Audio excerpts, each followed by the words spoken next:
दोस्तों रात के तकरीबन 2 बजे जब मैं दरभंगा स्टेशन पर ट्रेन का वेट कर रहा था कि तभी मेरे पास एक बूढ़ी औरत आई जिसने अपना चेहरा कपड़ों से ढक रखा था।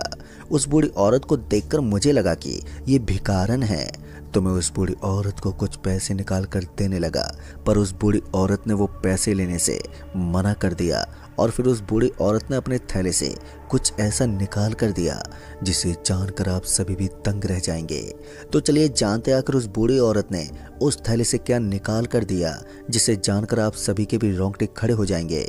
नमस्कार दोस्तों, मेरा नाम महेश है और उस रात जब मैं अपनी किराना की दुकान बंद करके घर पहुंचा तो घर पहुंचते मेरे फ़ोन की रिंग बज उठी। फ़ोन की रिंग बजते जब मैंने पॉकेट से फ़ोन निकाल कर देखा तो कोई अननोन नंबर से कॉल आ रहा था और जब मैंने फ़ोन उठाकर बात की तो उसे सुनकर मेरे होश उड़ गए। दरअसल फ़ोन पर कोई आदमी था तो उसने बताया कि तुम्हारी मम्मी पापा का एक्सीडेंट हो गया है और वो अभी नज़दीकी हॉस्पिटल में एडमिट है। और फिर उसने मुझे उस हॉस्पिटल का एड्रेस दिया। उस आदमी के बताए अनुसार मैं वहाँ पर जाने के लिए घर से निकल गया। दरअसल कुछ दिन पहले मम्मी पापा रुबिता के घर पर गए हुए थे। रुबिता जो मेरी बड़ी बहन थी, उसी का पथरी का ऑपरेशन हुआ था जिसे देखने के लिए मम्मी पापा गए हुए थे और जब वो वहाँ से घर लौट कर आ रहे थे तो उनका एक्सीडेंट हो गया। दरअसल निकलते वक्त मैंने ओला से कार बुक कर लिया था। जैसे मैं घर से निकलकर रोड पर पहुंचा तो वैसे मेरी नज़र कार पर गई। कार को देखकर मैं भागते हुए कार में जाकर बैठ गया। मेरे बैठते ही कार ड्राइवर ने मेरे बताए हुए जगह पर कार लेकर जाने लगा और जब मैंने घड़ी में समय देखा तो अभी रात के 11 बजने को थे और अब रोड पर वाहनों का भी आना जाना कम हो गया था। अभी मैं कार ड्राइवर को और स्पीड से कार चलाने के लिए बोलने वाला था कि तभी अचानक से कार झटका देने लगी। कार को इस तरह से झटका खाते हुए देखकर जब मैंने ड्राइवर से पूछा कि अरे भाई क्या हुआ जो इस तरह से कार झटके दे रही है, जिस पर उस ड्राइवर ने कहा कि पता नहीं सर, अचानक से क्या हो गया इसमें। उस ड्राइवर के इतना बोलते ही कार कुछ दूर जाकर बंद पड़ गई। कार के बंद होते ही ड्राइवर कार को स्टार्ट करने की कोशिश करने लगा पर कार स्टार्ट ही नहीं हो रही थी। तो वो कार से नीचे उतरकर कार के बोनट को खोलकर चेक करने लगा और अभी वो कार के बोनट को खोलकर चेक ही कर रहा था कि तभी मैं भी कार से बाहर निकलकर उस ड्राइवर के पास चला गया। तो उसने बताया कि कार को बनने में 2 से 3 घंटे लगेंगे और उस ड्राइवर के इतना कहने पर अब मुझे कुछ भी समझ में नहीं आ रहा था कि अब मैं यहाँ से कैसे जाऊँ। दरअसल कार जिस जगह पर बंद पड़ी हुई थी वहाँ मोबाइल में नेटवर्क ही नहीं था कि तभी उस ड्राइवर ने बताया कि यहाँ से 1 किलोमीटर दूरी पर एक स्टेशन है। अगर आप ट्रेन से जाना चाहते हैं तो आप वहां पर ट्रेन से भी जा सकते हैं क्योंकि वहां पर जाने के लिए और अभी समय भी है और ट्रेन भी 12:30 बजे की है और अभी 12 बज रहे हैं। आपको वहां पर पहुंचने में लगभग 10 से 15 मिनट लगेंगे। दोस्तों उस ड्राइवर के इतना कहते ही मैं उस ड्राइवर को पैसे देकर उस स्टेशन की तरफ निकल पड़ा। जैसे तैसे करके मैं स्टेशन पर पहुंचा तो मेरी नज़र उस स्टेशन के बोर्ड पर गई तो मैंने देखा कि उस बोर्ड पर लिखा हुआ था दरभंगा स्टेशन। और जब मैंने हाथ में लगी घड़ी में समय देखा तो 12:30 बजने में अभी 10 मिनट बाकी थे। तो मैं स्टेशन के अंदर एक बेंच पर बैठकर ट्रेन का वेट करने लगा। हालांकि कुछ पैसेंजर इधर से उधर अभी भी टहल रहे थे और कुछ वहीं पर सो रहे थे और मैं बार बार घड़ी में समय देखे जा रहा था कि तभी मुझे ऐसा लगा कि कोई मेरे पीछे खड़ा हो। और जब मैंने पीछे पलट कर देखा तो मेरे पीछे एक बूढ़ी औरत खड़ी थी जिसने अपने सर पर पल्लू रख रखा था।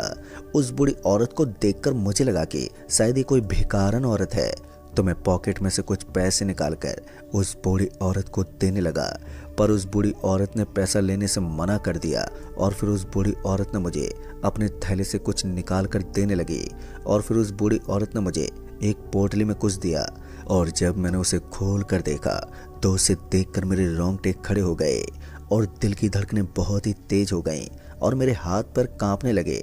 दरअसल मैंने जब उस पोटली को खोल कर देखा तो उस पोटली में किसी इंसान का सर था जो खून से सना हुआ था। अब ये देखकर मेरे शरीर में सनसनी सी मच गई और जब मैंने उस बूढ़ी औरत की तरफ देखा तो वो बूढ़ी औरत अचानक से गायब हो गई।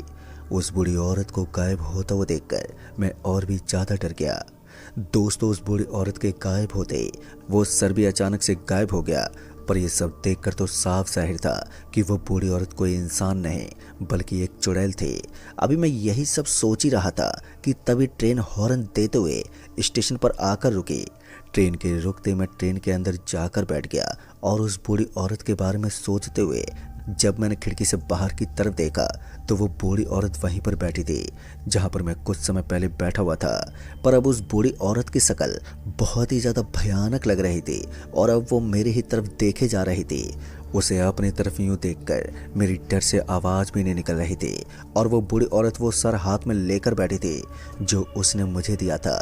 मुझे इस तरह डरा सहमा हुआ देखकर मेरे सामने बैठे पैसेंजर ने कहा, अरे भाई क्या हुआ जो इतना घबराए हुए हो? उस पैसेंजर के इतना कहते ही मैं उस पैसेंजर को बताने की बहुत कोशिश तो कर रहा था पर मेरे मुंह से आवाज़ ही नहीं निकल रही थी। फिर मैंने उस पैसेंजर को हाथों से इशारा करते हुए उस बेंच की तरफ देखने का इशारा किया जहां पर वो बूढ़ी औरत बैठी थी। मेरे इशारा करते ही जब उस पैसेंजर ने उस ओर देखा तो उसने कहा कि वहाँ तो कोई नहीं है भाई। उस पैसेंजर की ये बात सुनकर मैं समझ गया कि वो बूढ़ी औरत सिर्फ मुझे ही दिखाई पड़ रही है। अभी मेरी नज़र उस बूढ़ी औरत की तरफ ही थी कि तभी वो बूढ़ी औरत मेरी तरफ बढ़ने लगी और उस बूढ़ी औरत को अपनी तरफ आता हुआ देखकर मेरे दिल की धड़कनें और भी ज़्यादा तेज हो गई और मैं पसीने से तरबतर हो गया। यानी कि मैं पसीने से भीग गया था कि तभी ट्रेन ने हॉर्न दिया और हॉर्न देते ही ट्रेन स्टेशन से निकल पड़ी और देखते ही देखते ट्रेन की रफ्तार काफ़ी तेज हो गई और जब ट्रेन उस स्टेशन से कुछ दूर निकल गई तब मुझे थोड़ी राहत मिली पर अभी भी मेरी आवाज़ नहीं निकल रही थी। फिर मैं खूब चीखने चिल्लाने की कोशिश करने लगा कि तभी कोई मेरे पास आकर खड़ा हो गया और जब मैंने अपनी गर्दन घुमाकर ऊपर की तरफ देखा तो उसे देखकर तो मेरी चीख निकल गई और मैं बचाओ बचाओ बोलते हुए सीट से उठकर भागते हुए दूसरी बोगी में आ गया। मुझे इस तरह चीखता चिल्लाता हुआ देखकर ट्रेन में बैठे पैसेंजर सब शौक में आ गए। मुझे इस तरह डरा सहमा हुआ देखकर ट्रेन में बैठे एक पैसेंजर ने कहा, अरे भाई क्या हुआ जो तुम ऐसे चीख रहे हो? उस पैसेंजर के इतना कहने पर मैंने उस पैसेंजर को सारी बात बताई। अभी मैं उस पैसेंजर से बता ही रहा था कि तभी वो पैसेंजर मेरे पास आ गया जहां से मैं उस बूढ़ी औरत को देखकर चीखते चिल्लाते भागा था। पास आते उस पैसेंजर ने कहा कि क्या हुआ भाई साहब, आप इस तरह चीखते हो क्यों भागे?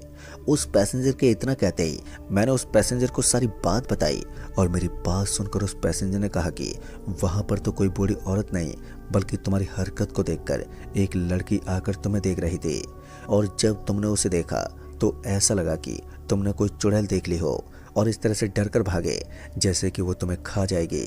पर यह सब तुम्हारे मन का वहम है, ऐसा कुछ भी नहीं है। पर दोस्तों अब मैं इन्हें कैसे यकीन दिलाऊं कि ये मेरा वहम नहीं बल्कि एक सच है।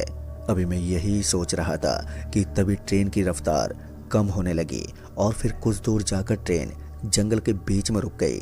ट्रेन के रुकते ही मैंने उस पैसेंजर से कहा, ये सब वही बूढ़ी औरत कर रही है। अभी मैं यही सब बोल ही रहा था कि तभी गेट के पास बैठे पैसेंजर चिल्लाते हुए मेरी तरफ बढ़ने लगे। उन्हें इस तरह देखकर मैंने उस पैसेंजर से पूछा कि क्या हुआ भाई? तो उन्होंने बताया कि एक बूढ़ी औरत किसी इंसान का सर लेकर गेट के पास खड़ी है और उस बूढ़ी औरत का चेहरा बहुत ही ज़्यादा भयानक है। उस पैसेंजर के इतना कहते ही मैंने कहा कि हाँ ये वही औरत है जिस बूढ़ी औरत के बारे में मैं बात कर रहा था। और जब उस पैसेंजर ने उस बूढ़ी औरत का भयानक रूप देखा तो उसे देखकर उसकी आंखें फटी की फटी रह गई और जो भी ट्रेन में पैसेंजर थे वो ट्रेन से नीचे उतरकर भागने लगे और कुछ ही देर में उस बोगी से दूसरी बोगी में भागते हुए जाने लगे। और उन्हीं में से एक मैं था जो दूसरी बोगी की तरफ भागते हुए एक टॉयलेट में जाकर छिप गया और अंदर से उस दरवाजे को मैंने बंद भी कर लिया। और फिर कुछ समय के बाद जब मैंने उस दरवाजे को आहिस्ता से खोल कर देखा तो अब ट्रेन के अंदर सन्नाटा पसरा हुआ था। ट्रेन के अंदर कोई भी हलचल नहीं हो रही थी और न ही किसी की आवाज़ सुनाई पड़ रही थी। फिर जब मैंने अपनी गर्दन निकाल कर देखी तो पूरी ट्रेन खून से सनी हुई थी। ट्रेन के अंदर डेड बॉडी ही डेड बॉडियाँ थी और जब मैंने अपनी गर्दन दूसरी तरफ घुमा कर देखा तो उसे देखकर मेरी जान ही हलक में आ गई। दरअसल वो बूढ़ी औरत मेरे पास ही खड़ी थी पर वो दूसरी तरफ देख रही थी। उसे अपने पास देखकर मैं आहिस्ता से अपना सर अंदर करके फिर से गेट बंद कर लिया और अब मेरी सांस भी ऊपर नीचे होने लगी क्योंकि अभी मैंने अपनी मौत को नज़दीकी से देखा था। अभी मैं अपने आप को संभालने की कोशिश ही कर रहा था कि तभी उस बूढ़ी औरत ने गेट पर हाथ रखा और गेट पर हाथ रखते ही मेरे दिल की धड़कनें और भी ज़्यादा तेज हो गईं कि कहीं उस बूढ़ी औरत को मेरे बारे में पता तो नहीं चल गया। अगर उस बूढ़ी औरत को मेरे बारे में पता चल गया कि मैं इस टॉयलेट में हूँ तो मेरा भी मरना तय है। डर की वजह से अब मैं अपनी सांसें भी आहिस्ता से ले रहा था कि उस औरत को पता न चल जाए कि मैं यहाँ पर छुपा हूँ। मैं डरा से मैं उस बाथरूम के अंदर बैठा रहा और ऐसे 1 घंटा बीत गया और जब कोई भी हलचल नहीं हुई तो मैंने डरते हुए बाथरूम का गेट खोल कर देखा तो मुझे कोई भी नजर ही नहीं आया। तभी मैंने एक चैन की सांस ली और फिर मैं बाथरूम से निकलकर गेट की तरफ बढ़ने लगा। अभी मैं गेट की तरफ जा ही रहा था कि तभी मैंने देखा कि बोगी के अंदर डेड बॉडियां पड़ी थी और जैसे मैं गेट के पास पहुंचा तो मैंने देखा कि वो बूढ़ी औरत किसी आदमी का खून पी रही थी। उसे खून पीता हुआ देखकर मैं बहुत ही ज़्यादा डर गया और मैं उस बूढ़ी औरत को ही देख रहा था कि तभी किसी ने मेरे कंधे पर हाथ रखा। कंधे पर हाथ देखकर मेरे होश उड़ गए और जब मैंने पीछे पलट कर देखा कोई मेरी ही तरह इस ट्रेन में उस बूढ़ी औरत से बचकर छिपा हुआ था, पर उस आदमी के चेहरे पर डर साफ साफ झलक रहा था। उस आदमी को देखकर मुझे थोड़ी राहत तो मिली और फिर हम दोनों ट्रेन से नीचे उतर गए क्योंकि ज़्यादा देर यहाँ पर रुकना बिल्कुल भी ठीक नहीं था, क्योंकि अगर उस बूढ़ी औरत ने हमें देख लिया तो हम भी इस यात्री की तरह यहीं पर मारे जाएंगे। जिस वजह से हमने यहाँ से जाना ठीक समझा और फिर हम ट्रेन से नीचे उतरकर जंगल की तरफ जाने लगे। अभी हम जंगल की तरफ ही जा रहे थे कि तभी मुझे ऐसा लगा कि कोई मेरे पीछे आ रहा हो और जब मैंने पीछे की तरफ पलट कर देखा तो पीछे कोई भी नहीं था। अभी मैं पीछे की तरफ ही देख रहा था कि तभी फिर से ऐसा लगा कि कोई मेरे पीछे से भागते हुए गया है और जब मैंने उस ओर देखा तो कोई भी नहीं था। अभी मैं इधर उधर ही देख रहा था कि तभी उस आदमी ने कहा, अरे भाई क्या हुआ जो तुम रुक गए। उस आदमी के इतना कहते ही मैंने उसे सारी बात बताई और मेरी बात सुनकर उस आदमी ने बताया कि मुझे तो कोई भी नजर नहीं आया है। उस आदमी की बात सुनकर मुझे लगा कि शायद ही मेरा वहम था। फिर हम दोनों उस जंगल से बाहर निकलने का रास्ता तलाश करने लगे। अभी हम दोनों यहाँ से बाहर निकलने का रास्ता तलाशी कर रहे थे कि तभी वो बूढ़ी औरत अचानक से हमारे सामने आ गई। अब उसे सामने देखकर हम दोनों की दिल की धड़कनें बहुत ही ज़्यादा तेज हो गईं, क्योंकि अब हम दोनों को अपनी मौत साफ साफ नजर आ रही थी कि तभी वो औरत हमारी तरफ बढ़ने लगी और उसे अपनी तरफ आता हुआ देखकर हम दोनों के पांव पीछे की तरफ बढ़ने लगे और फिर हम दोनों वहां से भाग पड़े। भागते हुए हम जा ही रहे थे कि तभी अचानक से उस बूढ़ी औरत ने उस आदमी का पैर पकड़ लिया और वो वहीं पर नीचे गिर पड़ा। गिरते ही वो मुझे बचाओ बचाओ आवाज़ देकर बुलाने लगा और उस बूढ़ी औरत का ये भयानक रूप देखकर तो अब मेरी हिम्मत भी नहीं हो रही थी कि मैं उसके पास जाऊं कि तभी उस औरत ने उस आदमी की गर्दन पकड़कर उसका खून पीने लगी और उस बूढ़ी औरत का ये भयानक रूप देखकर मैं वहाँ से भागते हुए उस जंगल से बाहर एक नदी के पास आ गया और जब मैंने पीछे की तरफ पलट कर देखा तो वो बूढ़ी औरत भी मेरे पीछे पीछे आ गई और उसे अपनी तरफ बढ़ता हुआ देखकर मैंने उस नदी में अपनी छलांग लगा दी और जब मेरी आंख खुली तो मैं किसी घर में था और खाट पर लेटा हुआ था और उस घर के अंदर बहुत सारे कपड़े थे जिसे देखकर लग रहा था कि ये किसी धोबी का घर है। और जैसे मैं खाट से उठने ही वाला था कि तभी कोई घर के अंदर आ गया और मुझे लेटने के लिए कहने लगा।